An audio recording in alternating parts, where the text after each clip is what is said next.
And welcome back to the first segment of our show this morning. As promised before the commercial break, we will be having a conversation with attorney Kareem Musa. He's also the People's United Party area representative for the Caribbean Shores Division. Good morning. Morning, Isani, and morning, Kevin. Thank you for having me on this morning.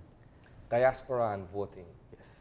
Seems to be one of those conversations or one of those points of discussion that has been hanging over us from the beginning of the year for various reasons, including the ICJ referendum. Talk to us about your unique perspective on this matter. Well, as you know, Isani, the ICJ vote is coming up on April 10th of 2019. And Belize just underwent the re-registration exercise in July, August, and September of this year. And what that did was that it eliminated a lot of individuals who, for one reason or another, may have migrated to the United States, to Europe, to other parts of the world. And so we've been having a lot of calls, clamoring from what we know as the diaspora, seeking to have a voice on this very important issue. And that is something that I fully agree with. I think that on this particular issue, the diaspora should have a say. I personally believe that politicians, past and present, are responsible for these individuals having left the country. I think we are too polarized as a country when it comes to politics. Whether it's UDP or PUP, whenever government takes office, it is all based on politics, whether you receive a piece of land, whether you get a scholarship, whether you get a job. And so a lot of the Belizeans who have migrated, they feel that Belize is too polarized. And so it is my opinion that we have to do something to reverse that brain drain that has happened. So there are all these individuals, not just the Arlie Pettas and the Jarrell Miller, all these people who have made it big in the United States that should have a say, but there are other Belizeans, other normal, ordinary Belizeans who are so passionate about their country, who are so patriotic, and I think it would be a grave injustice to deny them a say in the upcoming referendum.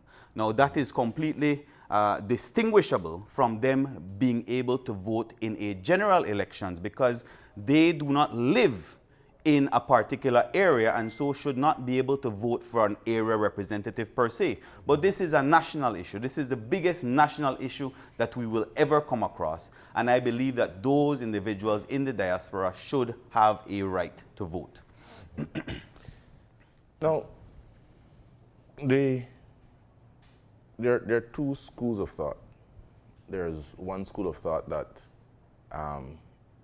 we're all Belizeans, but there's the other school of thought that there's a disconnect between the issues that are affecting local Belizeans. I don't want to say, but Belizeans who are at home here and Belizeans who are temporarily abroad. Does the ICJ vote sort of level the field in terms of the issue to allow for us to find a common ground which could open up for a broader discussion in terms of the way we include persons from the diaspora? I believe it is certainly a stepping stone. I know that the diaspora would want for us to be able to put in place mechanisms that would allow them to register electronically at their councils in Washington or California or what have you. I know that that is where they would want us to go, but I think that there is a process and we need to start at the very bottom. Currently, the law under the Representation of People Act states that you must be ordinarily resident at a residence in Belize for at least 2 months before going on the electoral rolls. That excludes the entire population in the diaspora. And so we first must overcome that obstacle. I have been getting a lot of calls from Belizeans living abroad and say, but we can't come home to register. We can't come home to vote, but we want to have a say. And my take on that is that the bill that I am presenting, we have to realize I'm presenting this from the opposition, which I am told it has never been done before. It is under Standing Order 83 of the Standing Orders of the House of Representatives. And so that baton, so to speak, would have to be taken up by the Prime Minister and by the government of the day, because I cannot speak as to the capacity of our councils abroad if they can handle the registration of tens of thousands of Belizeans coming in to register. I don't know the staffing, I don't know the budgetary constraints, and so that is something that the government would be in a better position to take on. Again, so what I'm presenting is just for us to overcome that first obstacle and to ensure that those Belizeans, because a lot of them came for the September celebrations, and they expressed their concern and their disappointment that, wow, simply because I don't have a residence here in Belize, I will not be able to vote in the upcoming referendum, the biggest vote that they have been looking forward to all their lives, in all our lives, really. So it is important to first overcome that obstacle. Let me ask you this. Is this similar to the concerns that are raised by Derek Aikman, for instance, where he has been clamoring, and several other persons in the diaspora have been clamoring to be able to participate and have a say in what happens between Belize and Guatemala in respect of the whole ICJ and a territorial dispute being resolved? Is your position or the party's position sort of similar to these concerns? Well, let me first of all say that it's not necessarily the party's position as of yet. I first have to, there are 31 constituencies, one is secured. The next 30 I need to work on. I need to lobby not only those in my party, but those on the other side as well, to ensure that we get a majority vote in the House when the bill comes up. Mind you, the bill is going to come up in February of next year because it requires 3 months.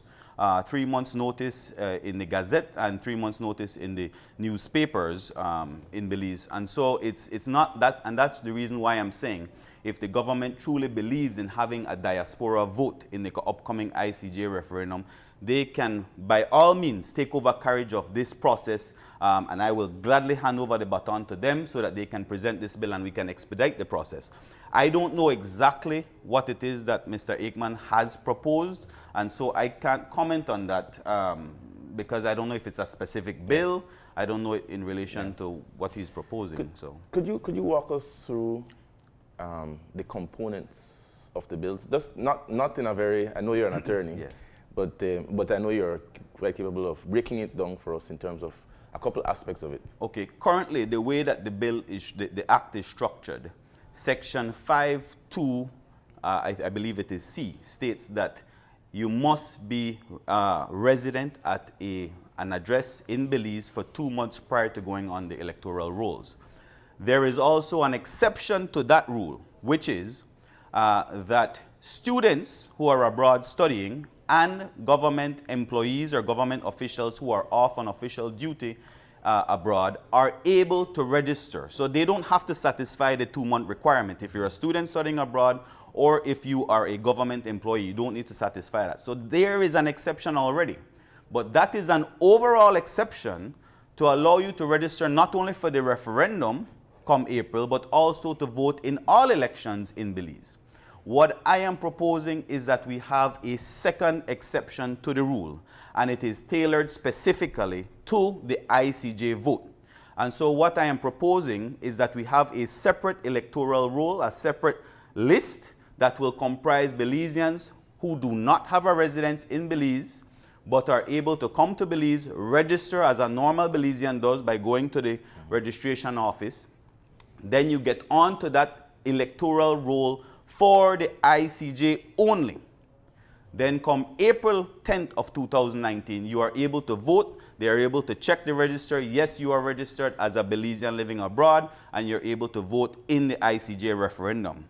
Yeah. However, come April 11th of 2019, that electoral roll is spent. It is no longer in existence, and so you are not registered in a particular area, and therefore you cannot vote in village council, town council, or general elections in Belize. So there's a separate rule altogether created just for this particular vote. Now here's a question. When you look at the timeline, we're inside of 6 months to April 10th, 2019. And if you're saying to me that you have to allow for 3 months for this process to get off the ground, then that would leave another 3 months for the elections and boundaries to actually preside over this particular process once again. Yes, Does that seem realistic? It's realistic in my opinion, because again, this is a referendum vote. It's the most important vote in our country. I think that the government needs to accommodate those individuals. We need to be more inclusive. Again, we have to understand the referendum isn't even binding. The government can, if the people of Belize vote no, they can still wake up April 11th and say, I will still take you to the ICJ. And so it's not like a general election, so to speak. But at the same time, it is a very important vote. And so I think that the government of the day can accommodate in that very short period of time. It's February, March, and then of course April 10th is the vote. So I think that it is very possible that we can get those individuals onto the rolls. This is a very forward-thinking, I personally like it. It's a very forward-thinking proposal. Are there any roadmaps that, in terms of this being done somewhere else before? Well, based on the research that I have conducted, at least not in the National Assembly, I haven't heard it being done before, that a member of the opposition presenting a bill in the National Assembly. I haven't heard that being done before, and so it's certainly uncharted waters, and I look forward to it. It's a good experience for me. It's my first time being in the House, and so to take on a challenge like this, I embrace it fully. But in terms of other jurisdictions as well, is there any other jurisdiction? I will have to check those other jurisdictions, but I'm sure it has been done before, so I will have to check up on that.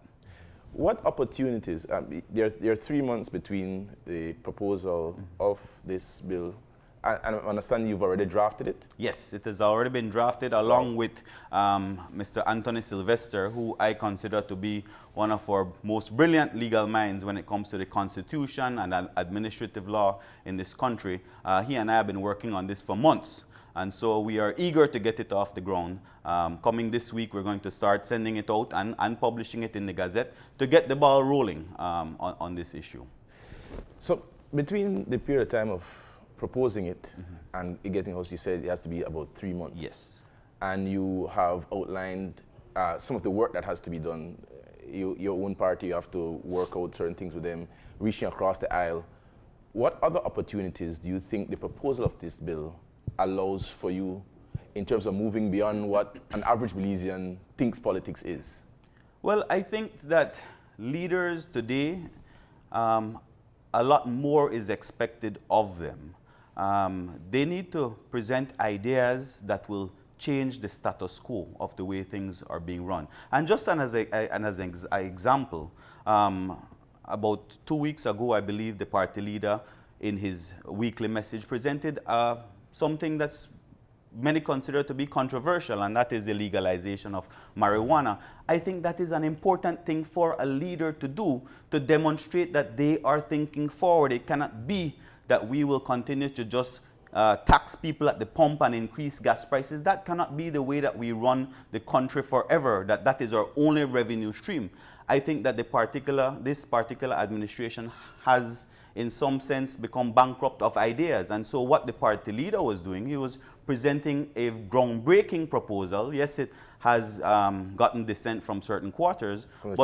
From the church, yes. A very important quarter, mind you. But it's important that we show the people of this country that we are thinking progressively and we are thinking forward of ensuring that our economy can rebound and we can stabilize ourselves. With the presentation of this draft, do you believe that you would have buy-in from your party foremost? I believe so. I think that it was important when drafting this piece of legislation, it was important to temper the bill in such a way that we can find common ground. Because, as you know, the diaspora has many issues, one of them including having dual nationals be able to run for electoral office in Belize. That is something that was thoroughly discussed in our party, and it didn't get much traction. I, for one, was supporting it. I believe in it. But there are many in our party who didn't believe in it, and so it didn't get too far. I think, however, this particular bill, nobody can say that the diaspora should not have a say in the future of our country. This is an existential threat for Belize. And all of us have a relative, we have a friend that lives abroad. And we know that those individuals are just as patriotic or in some instances even more patriotic than those living at home. And so nobody can deny that. And another issue that I have, when we look at the special select committee in the Senate, there was an open revelation that some 2,000 individuals irregularly obtained nationality to Belize. Those 2,000 individuals, even though we have recognized that and identified them, those individuals will make it onto the electoral rolls. But then we are now disenfranchising those born Belizeans living abroad. To me, it makes no sense. And to me, they ought to have a say in this. How do you counter ICJ. the philosophical argument, perhaps, that had they wanted to, they would have remained here and made a difference here, as opposed to the remittances being sent from the United States or wherever, and then wanting to have a say over the affairs of the land they've left? How would you counter that kind of a position? It goes back to my fundamental premise, Isani, and that is that a lot of Belizeans who go abroad don't go because they want to. They want to be here in Belize. We must understand that. Belize is their first choice. They identify at all times as Belizeans. But circumstances in this country, being political as they are, and that you are not able to get a fair and equal opportunity, that is the reality, and politicians need to accept the climate that we have created in this country. And so for whatever reasons, financial or otherwise, they had to survive and they had to support their families. And so they had to go abroad. And so what I have to say to that is that they would want to be here. It's not by choice. They had to go there because they have to survive. That is just a survival instinct. I wanted to run it a little bit more in terms of this bill will have an impact on the referendum, which is a legal requirement for the court process. Does the introduction, let's say it's adopted in an ideal Belize that sees everybody as equal and manages to move beyond partisan politics. Let's say you're successful in getting this done for the first time ever. And we have a vote that includes the diaspora. Does it affect the legal value of the referendum vote? Can Guatemala come and say, listen, the referendum vote that you had is somehow flawed because you injected something which is not accurate legally?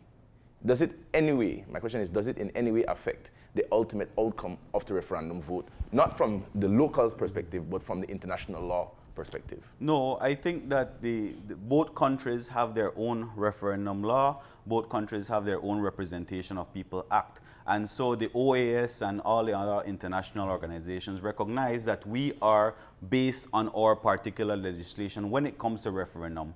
Regrettably, we even amended our referendum law because at first you had to have a 60% turnout in a referendum. We amended that law to say a simple majority now. So even if only 3 people show up on referendum day, the majority wins. So if 2 people vote yes, then it's yes, we're going to the ICJ. I think that was a bad move because then we are now pandering to Guatemala because they were the ones insisting, oh, you need to change your referendum law.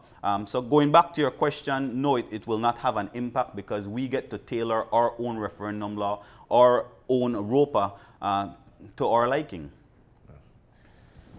No, I wanted to, something that you said is kind of bothering me in terms of this is part of forward-thinking ideas. I assume you're putting that in that context. But forward-thinking ideas come with controversy, and you're just making reference to the legalization of marijuana. I wanted to go a little bit deeper into that because there seems to be a heavy backlash to the issue. Not only did the churches come out, and the churches are in fact the moral authority in this country, but the government did. You would expect that government did, but the government called it reckless. Yeah. What do you think is the value of coming forward a position which some people can say is reckless? Well, it has many values, and let me start off with this. If the leader of the opposition did not give that weekly message, Isani and Kevin, then it would not have come to light that the United Democratic Party government was in fact out there through their Minister of Health, Pablo Marin, shopping for cannabis farms in Belize. And so while the Prime Minister in one breath is saying that, I think he was calling it Looney Tunes, that was his first reaction. His knee-jerk reaction was, no, no, no, we condemn legalization of marijuana altogether. That was his first reaction. But then thereafter, we had leakages from the Ministry of Health that now show that the Minister of Health, as early as 2016, when marijuana was completely criminalized, because as you know, in 2018, it was decriminalized with 10 grams.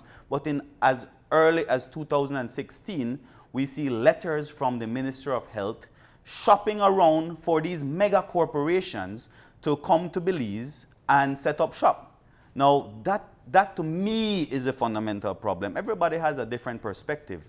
But when it comes to the legalization of marijuana, the most important discussion that has to be had is how will it impact the common man? It cannot be that it's going to be business as usual. Individuals have gone to jail. They have been targeted. A whole fraction of our society has been suffering because of this so-called drug.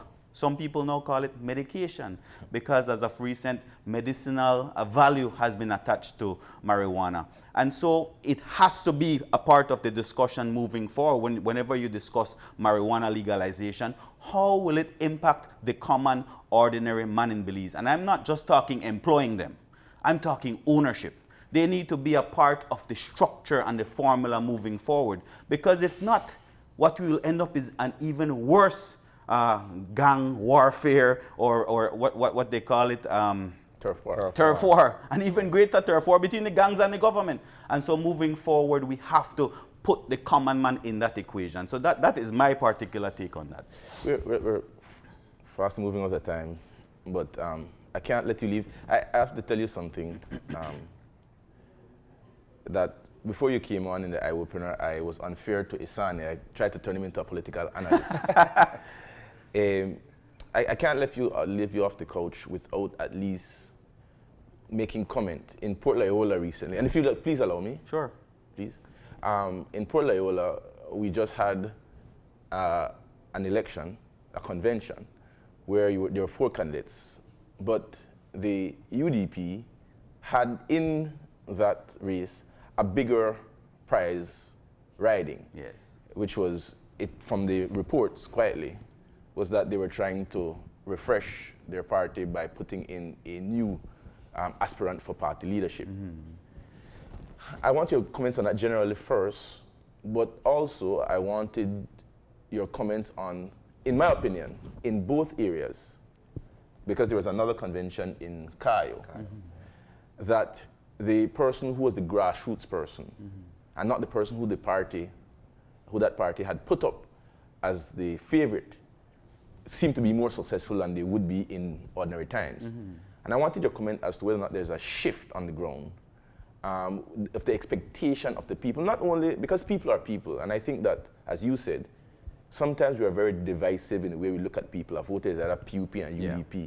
If they're PUP, they'll vote for you no matter what. They'll tolerate no matter what.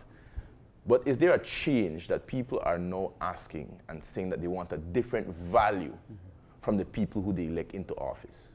Well, I think from a starting point, we have to look at the fact that this re-registration exercise has actually cleaned the voters' list to a large extent.